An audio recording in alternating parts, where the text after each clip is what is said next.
Good afternoon, everyone. Welcome to our webinar on an introduction to Part 107 and preparing for the exam. If you haven't already done so, please be sure to mute yourself just to eliminate any background noise. Also, if you have any questions throughout the webinar, please feel free to submit them in the chat section on your screen, and we will answer as many questions as we can during the Q&A session. So I'm sure many of you have heard that the drone industry is just taking off, and drone pilots will only become more in demand over the next few years, which is why it's so important to know exactly what Part 107 is and how to properly prepare for it. So today, our chief pilot is going to provide a comprehensive overview of Part 107, and we're also going to cover a few Part 107 practice questions so that everyone has a good sense of what this exam is like. So today's speaker is Colin Berger. As I mentioned, Colin is Dart Drone's chief pilot, and he's also our operations consultant. Colin holds a master's degree in unmanned aircraft systems with a focus in flight operations and systems design from Embry-Riddle Aeronautical University. He was a skydiving instructor for multiple years with over 1,500 recorded jumps. He also has multiple FAA airman certificates for manned aircraft operations, and he runs a drone services company focusing on mapping and inspections. So Colin will now pick up and go over what is Part 107. Great, thanks a lot, Alicia. Appreciate it. And yes, welcome again, everyone. Glad you could join us today. Really looking forward to talking with you about Part 107 and what it is, where it originated, and kind of what its purpose is as we keep going into the coming years of more and more unmanned aircraft integration. So first off, just a little bit of background. So when we talk about Part 107, we're referring to a particular set of regulations that were put out by the Federal Aviation Administration in 2016. That's when they were actually published. And the purpose of them was to define regular operating procedures for the commercial civil use of small unmanned aircraft systems. And it was something that actually was a few years in the making, and it traced its origins back to 2012 with a document that the FAA put out at the time called the Federal Modernization and Reform Act of 2012. And in that document, basically, the FAA outlined a number of things that they wanted to do to start integrating new technology into the way our national airspace system was managed, and different types of new technologies that could bring benefits to that system, one of them being the use of unmanned aircraft. So over a period of years, there was some limited testing, we'll say, that was going on using unmanned aircraft for commercial purposes through individual authorizations that were granted by the FAA. And the FAA took the information of those tests and of those trial runs and used them to build the Part 107 regulations, which really is looked upon as the first step towards full integration of our airspace for unmanned aircraft. The FAA actually, if we go back to that 2012 timeline, set a deadline of 2025 for basically the full integration of our airspace for unmanned aircraft of all sizes. So Part 107 is the stepping stone. That it's the first official widespread step that's going to get us there.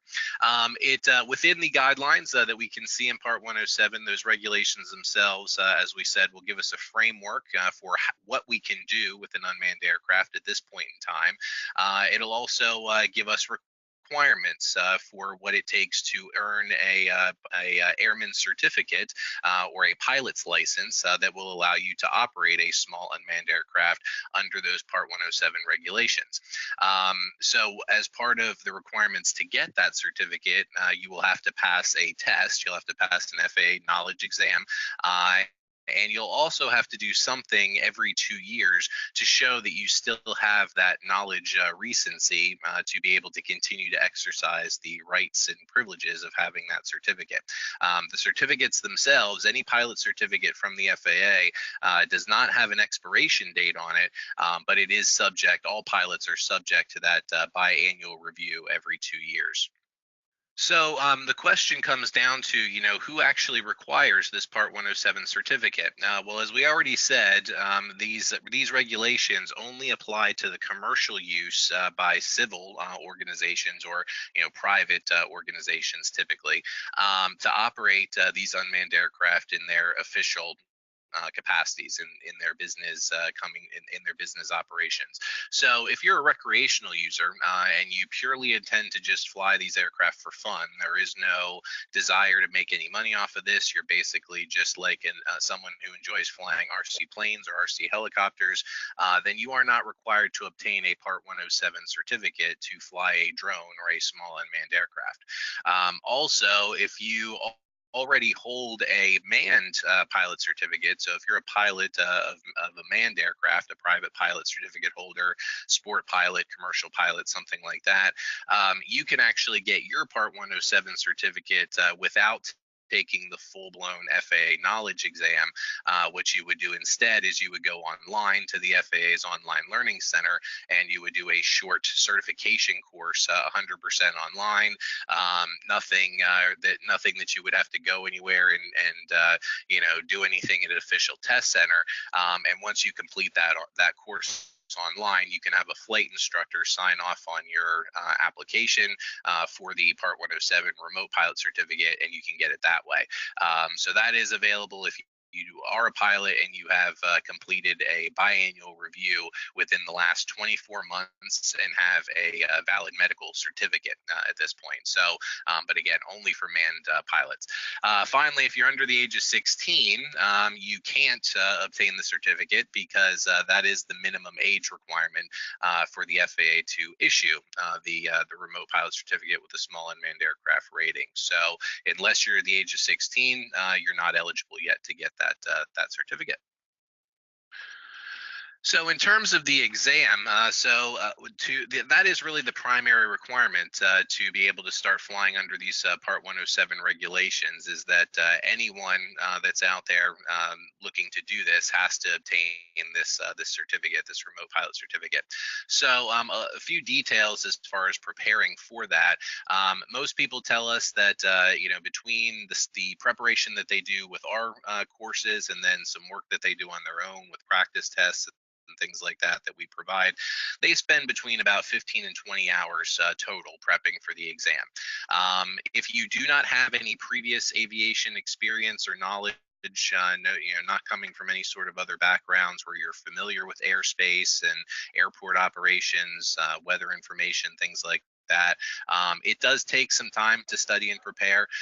So, don't think that it's something you can, spend a few hours with or do a few practice tests and then go out there and have no issues with it. It is a demanding test. It's really, about 80% of what's covered in a private pilot knowledge test. So it is very comprehensive in terms of the FAA and does require some time to prep. In terms of the cost, it is $150 for every attempt. So it doesn't matter, pass or fail that first time. If you have to go back a second time, they're going to charge you the full $150. Also, you have to wait 14 days before you take the exam again if you do fail. So keep that in mind as well. So make sure that you're prepping thoroughly beforehand and you get it right the first time. To register for the exam, it's pretty straightforward. The FAA uses two companies to administer their exams, and they're both companies are what they do is provide computer-based testing. So the two companies, one is called CATS, the other is called PSI or Laser Grade, and they operate test centers. There's about 700 of them around the United States. So chances are you'll be able to find one fairly close. To find a list, you can go to the FAA's website and you can just search for FAA knowledge test centers and you'll be able to find one that's close to you. There is no preference between a CAT center or a PSI laser grade. They're both, again, just standard computer-based tests. And usually you'll find that the test centers for their FAA exams are located at local flight schools. So chances are you may be headed just to the local airport and local flight school to do that test. Once you go and you take the exam, then you will know right in that moment, right at the end of the test, whether or not you passed or failed. There is no waiting period to be able to get your results. So right after you answer the last question and submit everything, you'll have those results. As long as you pass the first time around, they're going to give you a copy of a test report whenever you leave, and on that test report there will be a reference number that attaches to your identity check, which they did when you arrived at the test center. That's why you bring your identification with you, and two, to the score that you got on the exam. So you'll take that piece of paper and you're going to go home and you'll go online to the FAA's website known as IACRA, which stands for Integrated Airman Certification and Rating Application. So you'll go onto their IACRA website and you will create an account. Basically, you'll give them your name, your date of birth. You'll create a username, a password, give them your address and all the usual details, everything that they need to basically submit an application for a new airman certificate. And in that process, you'll also go ahead and put in the reference number from your test report so that your scores will be attached to your submission.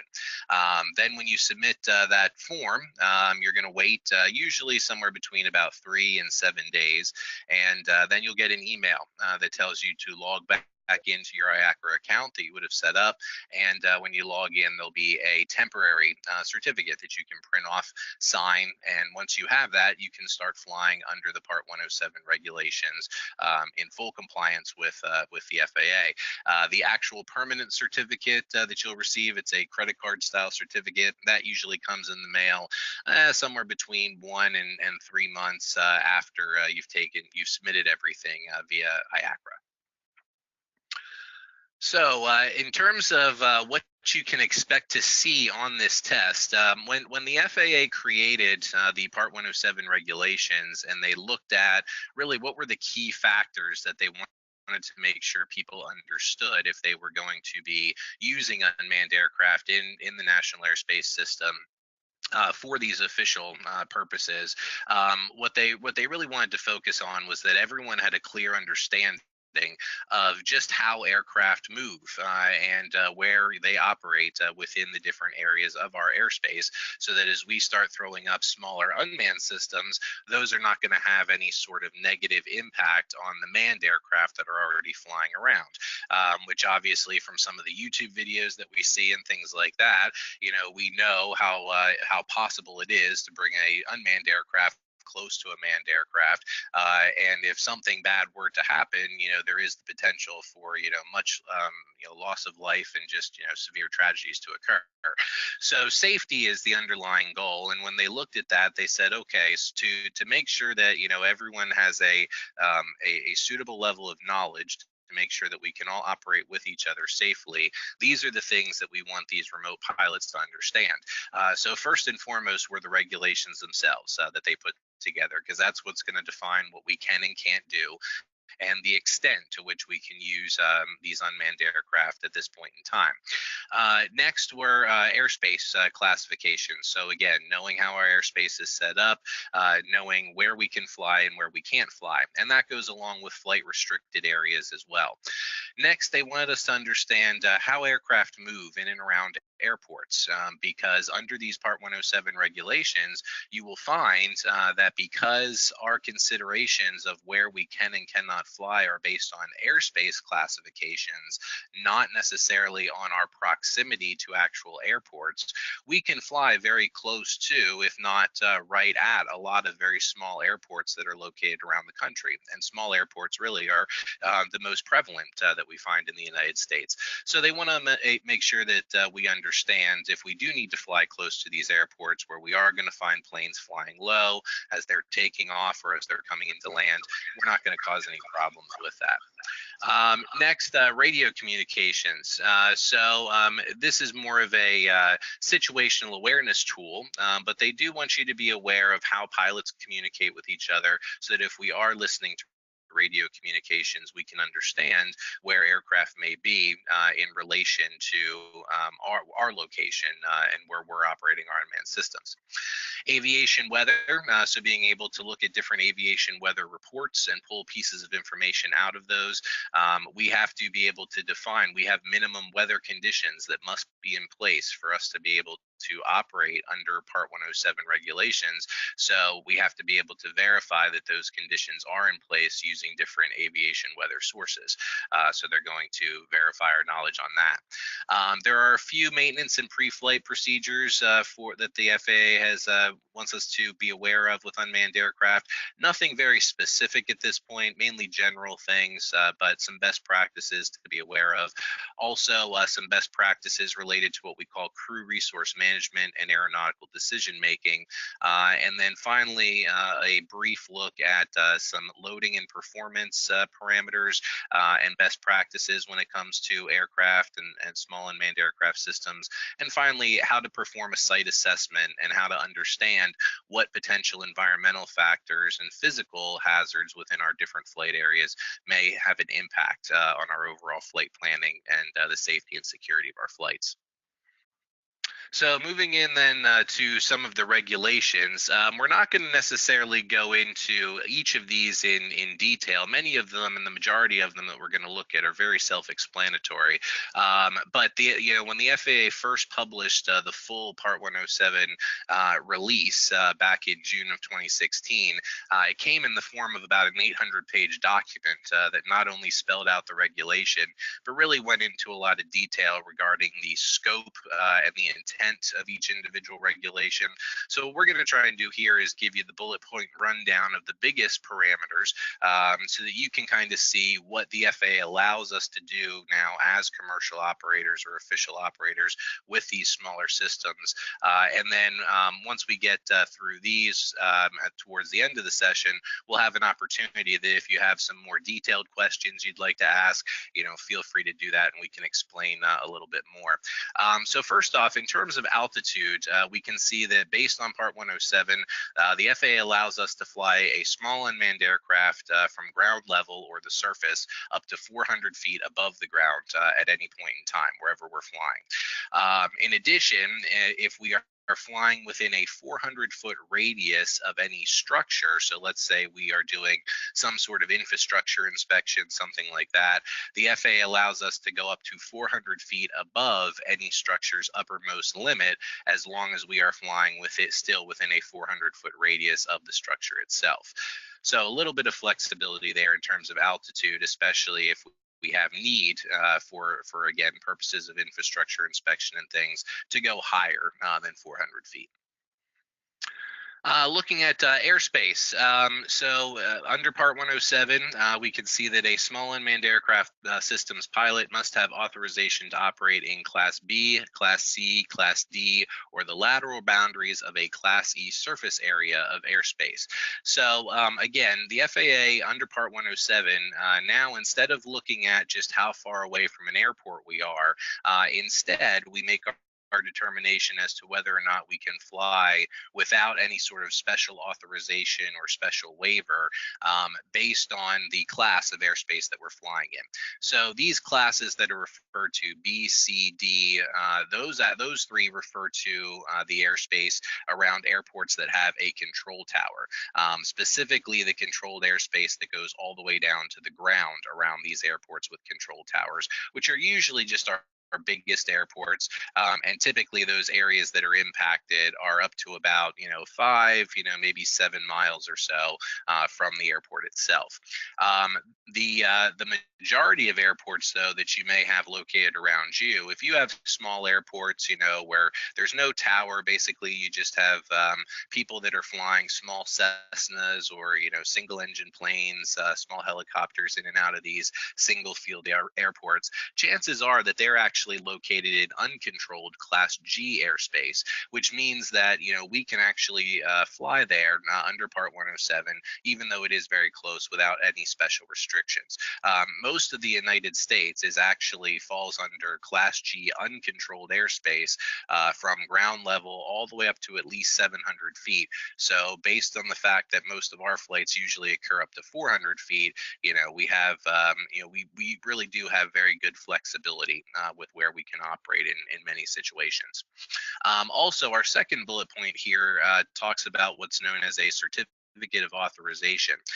If some of you that are on the call are investigating starting to use unmanned aircraft, and you are working for a local government entity or a public safety agency, something like that, you may actually, you and your agency, I should say, may have the option to operate under what's called a certificate of authorization, which may give you a few more expanded capabilities over Part 107. But really, in terms of small unmanned aircraft operations, the FAA still, we're seeing a lot of mirroring between Part 107 and the requests for certificates of authorization and what those operational parameters entail from different government organizations also. But if you do request a certificate of authorization as a government or a public safety entity, then usually where your operating guidelines in terms of airspace will be specified in your actual authorization.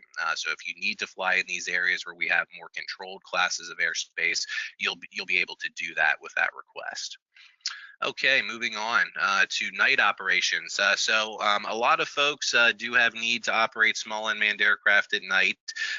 Under Part 107 regulations, standard 107 regulations, we are not authorized to fly unmanned aircraft at night unless we have a waiver that has been granted for that operation. The FAA has granted many waivers for night operations.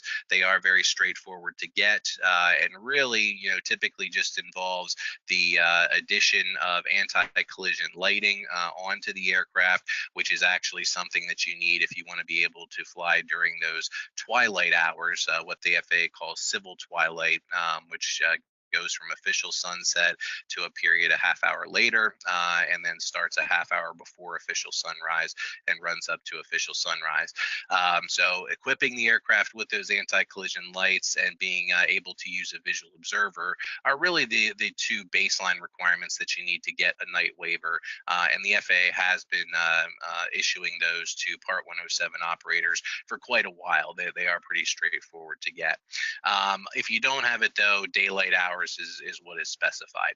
Once again, if you are an agency, excuse me, a government agency, public safety agency that would like to operate under the terms of a certificate of authorization while still largely falling under a Part 107 scope of operations based on those regulations, you do have the option of requesting that night authorization be built into that certificate of authorization depending on the type you're requesting.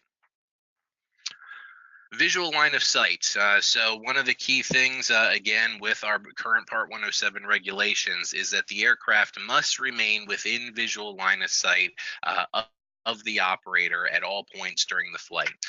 If that line of sight is disrupted because of buildings or trees or long distances over the course of the flight, and the pilot cannot look up from their location on the ground and have that direct visual line of sight at any point in time during the flight, then a visual observer must be used to help ensure that contact can still be maintained. So it is not a requirement that all flights use a visual observer. The requirement is, where does that unmanned aircraft need to be maneuvered and positioned during the flight, and will that flight path that it needs to take, will it lead to a disruption of that direct visual line from the ground station up to its location? Also, if you are using a visual observer, so if that line of sight will be disrupted for some reason, or let's just say you just want to use a visual observer from a best practice standpoint in terms of flying in more complicated or hazardous environments, then the pilot in command, whoever is operating the aircraft, whoever holds that Part 107 certificate, and the visual observers must have an effective form of communication. The FAA does not tell us what the details of that communication. It can be verbal, just straight talking back and forth. It can be via a two-way radio. All they tell us is it must be effective, and typically either direct verbal communication if you're close proximity, or the use of two-way radios. That is usually the most common. Okay, flight over people. So under our standard Part 107 regulations, we cannot operate a small unmanned aircraft directly over anyone that is not directly participating in our actual operation, unless they are under some sort of covered structure or sitting inside of a stationary vehicle. That is what the FAA feels is suitable protection from a falling small unmanned aircraft. If you have people that are walking, just members of the public walking in open air, or you are flying an unmanned aircraft over a roadway where you have moving vehicles underneath, those are things that are not authorized under standard Part 107 regulations. A lot of people, initially look at this as a huge barrier to what they do, and in some cases that may be true. In other cases, though, because the FAA does not define specific standoff distances that are required to be maintained from people or from these moving vehicles, oftentimes it is possible to use the camera systems on the aircraft and do a little bit of pre-flight planning ahead of time and determine flight paths that can be taken where you're not actually going directly over any individual standing in open air or any moving vehicles on the roadway, simply by being a bit more tactical in your planning and in your execution. So recognize that, again, there is no specific standoff distance. We just have to make sure that we are not knowingly or intentionally flying over any of these moving vehicles or folks that may be standing around in public areas. Okay, moving on to the next. Weather requirements. So with our weather requirements, two things that are essential anytime we're going to fly under Part 107 regulations. One, we must have visibility at our flight area of at least 3 statute miles or more. Visibility is something that is reported on aviation weather reports. So if you are flying within 5 miles of an airport, chances are you'll be able to get what is the reported visibility at that point in time. Visibility is a tricky thing, though, because really, you could have fog down in a valley where you need to fly, but up on the ridge line where the airport's located, that's putting out the weather report, the skies are perfectly clear. So while we can look at visibility information from an airport and make a determination that way, we have to take that with a grain of salt, and we have to use our own eyes as well. Visibility is simply, how far could we see if we could see, in a never-ending continuous line, and if we need 3 miles minimum, that means that at a distance of approximately 3 miles, we'd be able to see some sort of large prominent object. So my recommendation is, there are lots of weather sources out there, lots of applications you can use on your smartphones, things like that, that will give you visibility in the field if you are planning on flying unmanned aircraft or other types of aircraft. So, take a look at that, but always, again, use your eyes as well to verify that those conditions are correct and you would be able to clearly see your aircraft when you're flying around. Also, we must remain clear of clouds. Specifically, we always have to be at least 500 feet below any clouds that may be in our flight area, or 2,000 feet horizontal from any maybe low-hanging clouds in that area. So what that means is if we have clouds that let's say that local airport weather report gives us as being at an altitude of 700 feet above the ground, even though we typically are able to fly up to 400 feet above the ground based on Part 107 regulations that we talked about earlier, in this case, since the clouds are at 700 feet, we'd be restricted and we'd only be able to go up to 200 feet because, again, we still have to keep these cloud separation minimums, even if we are flying under every other in compliance with every other Part 107 regulation. Okay, moving on to operations for moving vehicles. So one, we are not authorized to operate any small unmanned aircraft system from another moving aircraft. So can't fly in another small plane and try and fly an unmanned aircraft out the window. That'd be pretty tough. Some of the more common things I've heard with this have been the question of, can I ride in a hot air balloon and use an unmanned aircraft, to film that footage? Again, if it's for commercial purpose under Part 107, no, you would not be authorized to do that. In addition to moving aircraft, the regulations also state that we may not fly from a moving vehicle or a waterborne vehicle unless we are flying our unmanned aircraft over a sparsely populated area and we are not transporting any other goods for compensation or hire. So if you're flying the unmanned aircraft over, the countryside, over rural areas, if maybe you're on the waterway and again, flying from a boat, something like that, as long as you're not, again, flying over people, flying over any sort of populated regions, then that is authorized. That is not a problem. Okay, inspections for safe operations. So really, the FAA is still kind of trying to play catch up with a lot of the regulations that come into what we call airworthiness directives and things like that related to unmanned aircraft. So really what they tell us in terms of maintenance and inspection or overall airworthiness requirements is that it's the responsibility of the pilot. So whoever has that remote pilot certificate issued under Part 107, they are the one that is responsible for inspecting the aircraft prior to flight and determining that it is in a condition where it is safe to fly, where it would be airworthy. Also, the regulations tell us that if while we are flying, we get any sort of indication, either a visual indication or some sort of notification via our software or our flight display information that something is happening where the aircraft is having an issue and may no longer be functioning properly, then it's our responsibility to recover that aircraft, terminate the flight, and make sure we correct that situation before we continue. In terms of waivers, a lot of things that we talked about, restrictions on altitude, certain minimum weather requirements that need to be followed, operating only during daylight hours, things like that. These are all things that the FAA has said we can understand where there may be situations where you would need to operate outside of these parameters.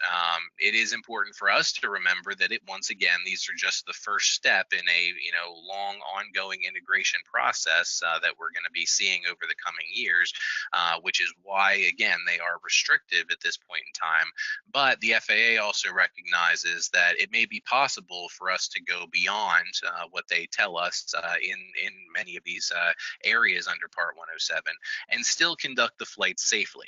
So the FAA does have a pathway where using an online submission, you can request a waiver to different elements of these Part 107 regulations.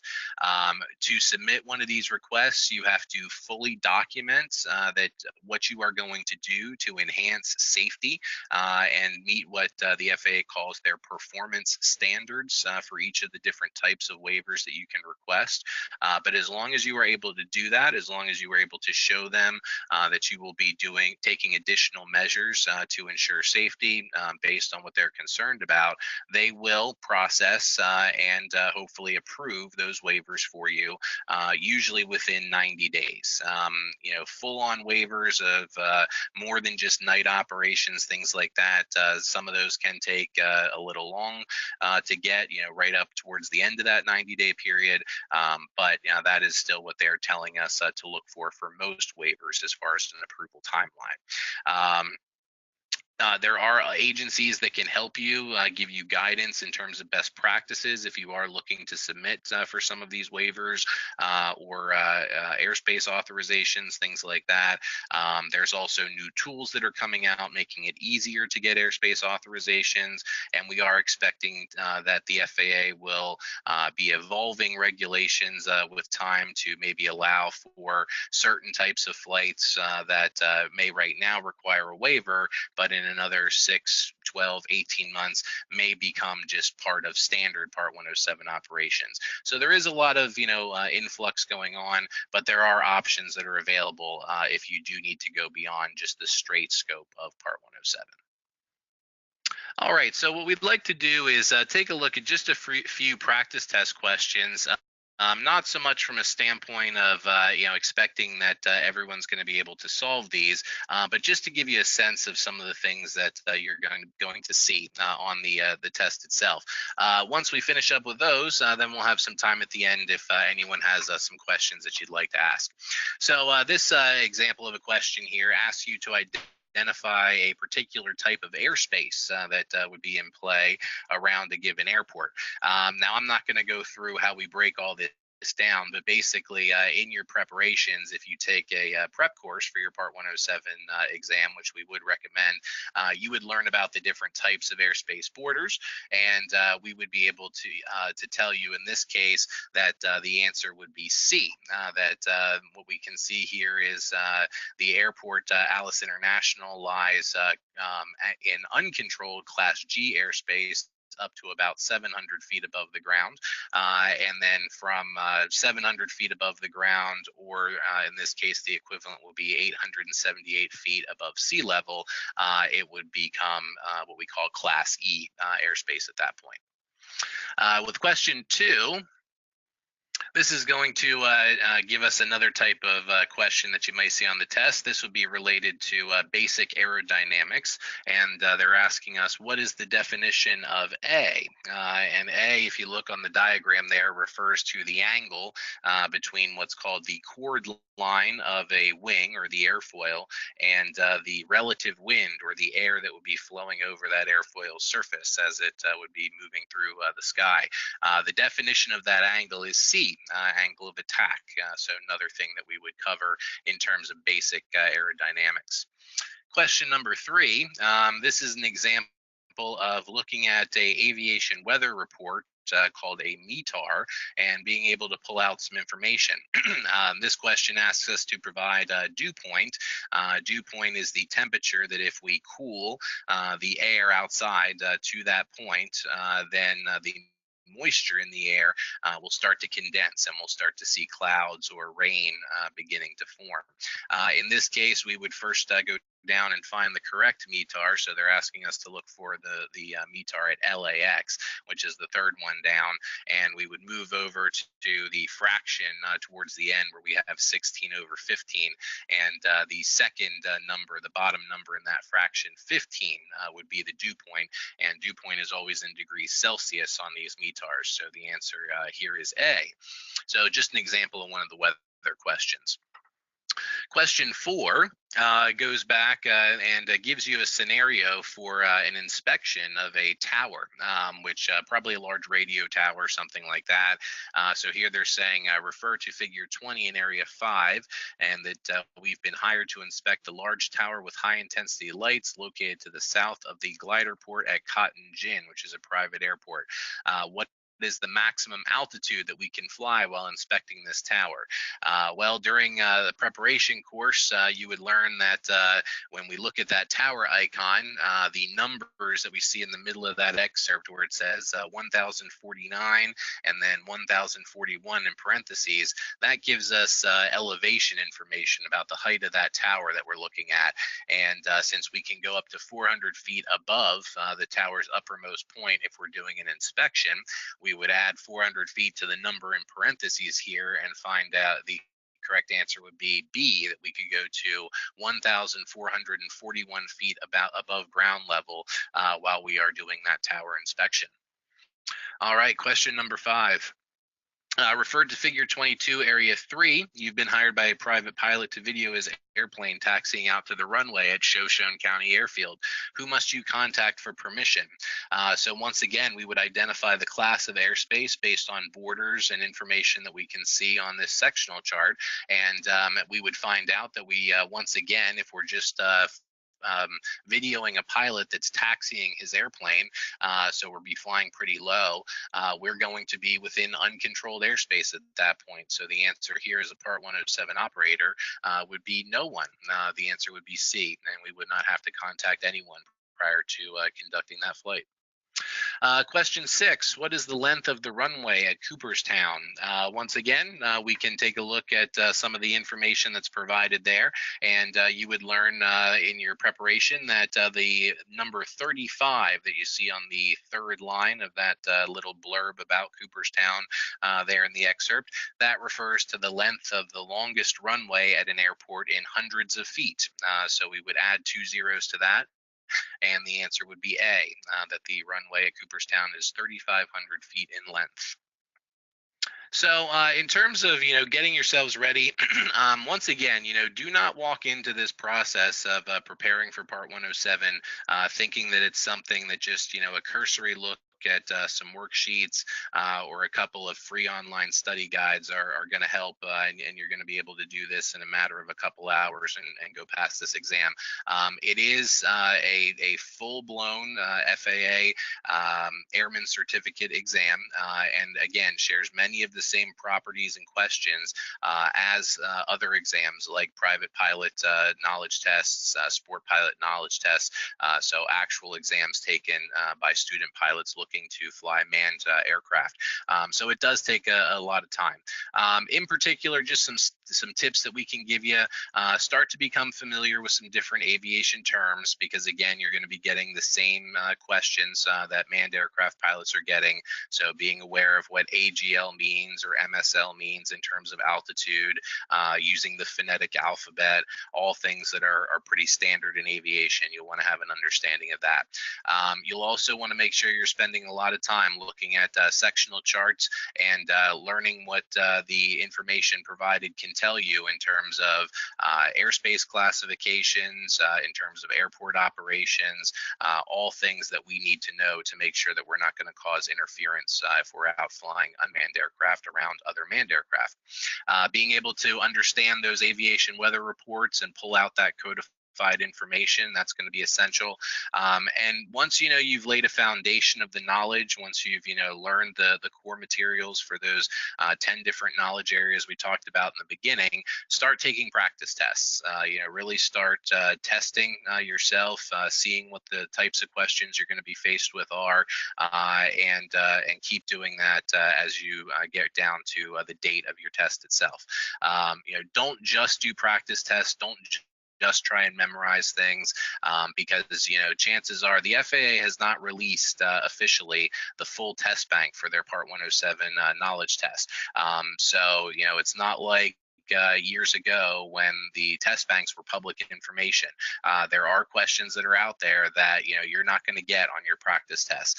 So don't just plan to memorize, because chances are you may still get stumped unless you have the underlying understanding as well.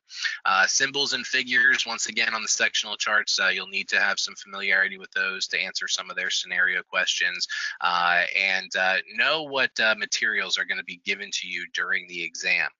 So when you go and take the exam, you can't go into the test room with anything other than yourself, basically, and a pencil and some scrap paper if you need it for some purpose, but really you don't for this particular test. The other thing they're going to give you is a test booklet, which is going to have all of the figures in there for the different questions that they're going to ask you. It is possible to download a PDF of that test booklet, and it's called the FAA Private Pilot Knowledge Test Supplement. You can download that as a PDF and review it at any point in time leading up to the test. That way you're at least familiar with the figures that they could be referencing for you on the questions that you happen to get on the test. So I think that wraps us through our study tips. So I'll turn things back over to Alicia at this point, and then we'll open things up for some questions. Thanks, Colin. So at Dart Drones, we offer both in-person and online Part 107 test prep courses. We've trained over 8,000 drone pilots, and our students have a 99% pass rate on the Part 107 exam. Also, our flight instructors are both manned and unmanned aircraft pilots, and they have over 11,000 hours of training experience. So as you can see here, we offer a lot through our online in-person courses, such as a money-back guarantee, curriculum that was developed by a Navy helicopter pilot. We also have 300 plus practice test questions, a 50-page study guide. You'll get access to our chief pilot for any questions. You'll also get instant access to the online e-learning course, real-time updates, access to monthly Q&A webinars, and then with the in-person course, you'll also do 8 hours with an expert pilot. You'll practice real test questions. You'll get hands-on chart study. You'll do group discussions, and also the class size is limited to 12 students, so it's a good size. So that's just a little overview of our Part 107 test prep courses. And also, we are offering all webinar attendees $107 off of our Part 107 courses if you sign up by this Friday. So we encourage everyone to take advantage of that. The coupon code is just webinar107, and I will be sending an email later this afternoon, so I'll also include that coupon code. So we did get a few questions, so we will jump into our Q&A session, and then if anyone thinks of any other questions throughout, just feel free to submit them in that chat section. So, Colin, someone did ask, does the biannual review after 2 years require that you pay $150 again?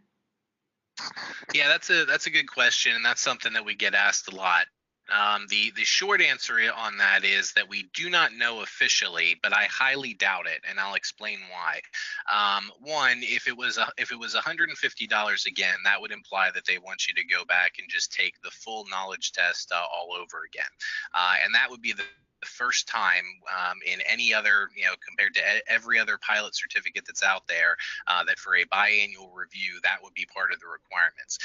Usually a biannual review means some sort of, short, abridged, evaluation of your knowledge and skill set. So for manned aircraft pilots, when we go for our biannuals, we meet with a flight instructor. They ask us a few questions, kind of like a little oral type knowledge test before we go out and get in the plane, and then we go fly around for about a half hour so they can see, we still have the skills, and then it's done. But we don't actually take our private pilot knowledge test over again. We don't take a whole nother practical exam with a FAA examiner. It is literally just a review. So if I were to hypothesize about what we're going to see, I would expect that there's probably going to be some sort of online type of quiz or recertification, much like what the option manned aircraft pilots have right now, maybe to get their Part 107 certificate. And it'll probably just be something like that we have to do every 2 years for either no or minimal associated fee.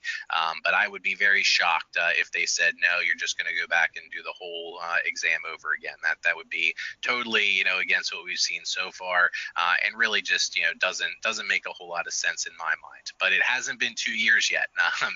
It won't be until August of this year that the rules would have taken effect and would have been in place for 2 years. So we're still waiting for the exact answer to that. Great. Another question, Colin. Someone asked for some help understanding ground level and mean sea level. Sure. So ground level, that's what we would refer to when we're flying the drone. And most of our drones that we fly, when we take off, they're going to give us an altitude there, and basically they're just telling us how high they went above the ground where they took off at.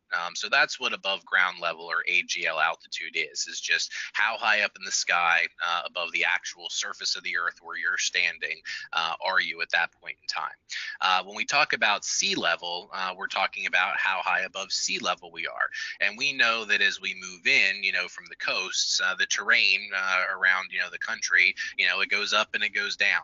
So, you can be in Denver, and as they say, it's the mile high city. So the terrain is a mile above sea level, or, you can be someplace around the coast where sea level and ground level are about the same. So when we talk about MSL, or above sea level, what we're doing is we're accounting for both the terrain and the height of the aircraft. So it's how high above the ground the aircraft is flying, plus the height that the local terrain is above sea level. And that's usually the most standard that's used whenever we look at manned aviation, because when pilots are talking to each other, or they're talking to air traffic control, and they want to know where they are, in relation to altitude, it only works if we reference one standard plane, which for the whole planet can be sea level. It wouldn't work if we were trying to reference the exact terrain that we were each flying over at any point in time, because it would always be changing. So that's the difference between the two. Okay, and then someone asked, when using drones for utility damage assessment at night, waiting up to 90 days for a waiver is mostly unreasonable when we're talking wildfires, earthquakes, or any other catastrophic event. Is it possible to get a permanent waiver for night operations for electric utilities? Sure. So a couple things to hit on there. One, if let's say if you're a public works department, and you are you're in charge of inspecting those power grids, things like that. If, depending on the state where you're at, that's a governmental related function, you have the option to fly under a certificate of authorization, what would be called a jurisdictional COA. That's probably going to be most beneficial for you. And in the terms of those, you could say that our requirements, for flight sometimes dictate that we fly at night. So you can actually get authorization for regular night operations built right into those COAs. If you're not a government agency, if you are a corporate or private entity that's in charge with inspecting these lines, and everything has to be done under 107, you do need a waiver for night operations. But the good news is, for those operational waiver types, like night operations, or flying in less than 3 miles visibility, less than minimum weather conditions, flying over people beyond visual line of sight, things like that. Those waivers are all usually long-term waivers, which means that, and this one I know, from the night standpoint, because we have our night waivers, and we've submitted many of these for folks, so we know the terms that the FAA is granting them on.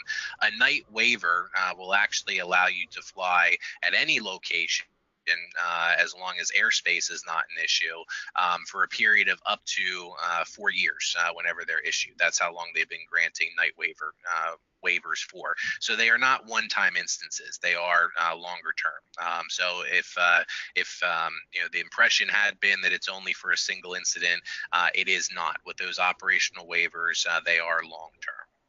All right, great. So speaking of night waivers, we have two questions. One is, Sure. what is the requirement for an anti-collision light system for a UAV? So in terms of the requirement, the only thing that it says is that it has to be visible for 3 statute miles. So most of the folks that if they ask us to recommend lights, we tell them to look at NOAA certified, NOAA, National Oceanic and Atmospheric Administration certified emergency lights, or OSHA certified strobes. Those are usually all visible beyond 3 statute miles, and can be integrated fairly easily, with some all-weather, like that snap and stick Velcro, something like that, self-contained batteries. So 3 statute miles visibility is the bare minimum requirement. Some people, to meet some of the other their performance standards for night waivers, and we won't go into all the performance standards for night waivers, but some of them will specify that they're actually going to put port and starboard color lighting on either side of the aircraft to help with orientation identification, also with that higher intensity.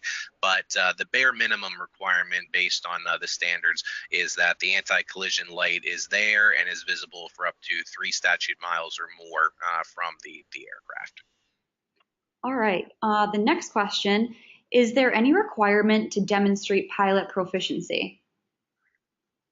There is not a current requirement, what we would call a practical test for an individual to get a Part 107 remote pilot certificate. No, there is no practical requirement or verification of hands-on flight skills.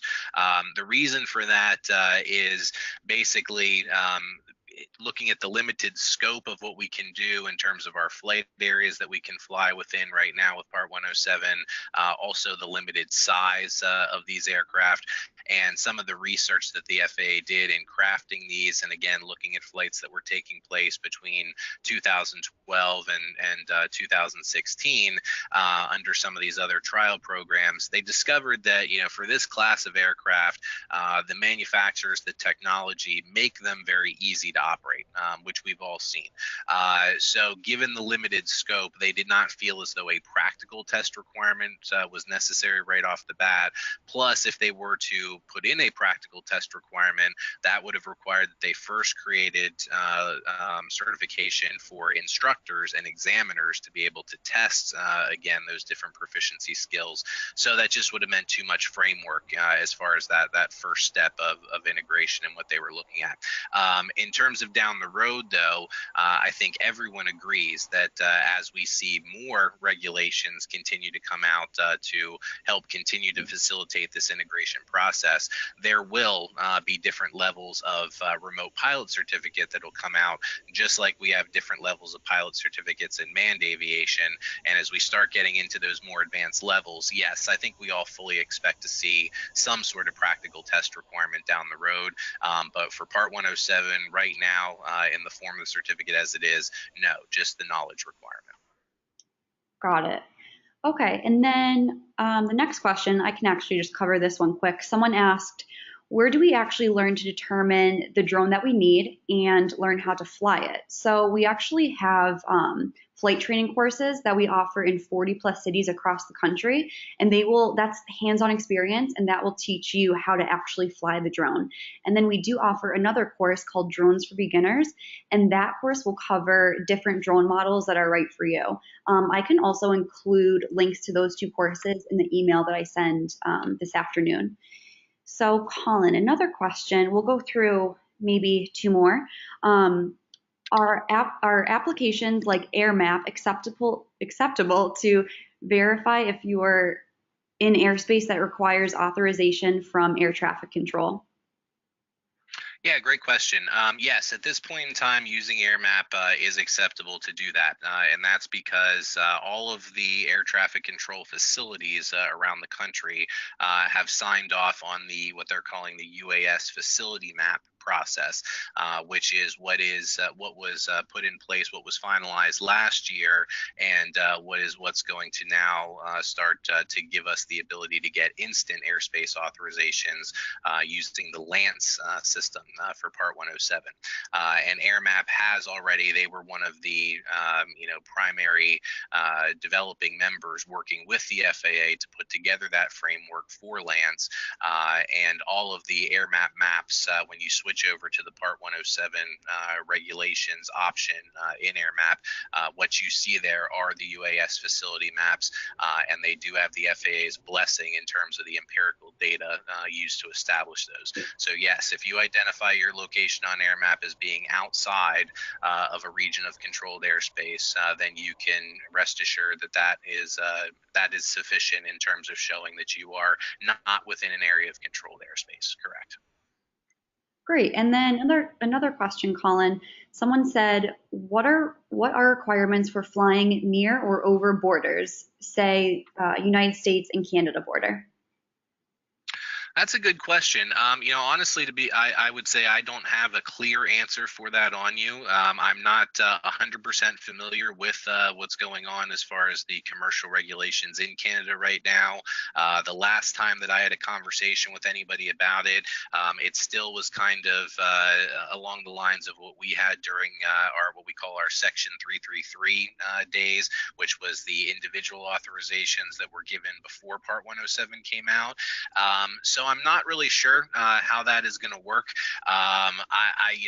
I would say there's probably, if you go to the Canadian equivalent of the FAA, their Department of Aviation up in Canada, they probably have some information on their website about unmanned aircraft and about operating as a tourist potentially or some situation like that. If it's a commercial application where you'd be going back and forth over, I would reach out to them directly and get their feelings on the matter.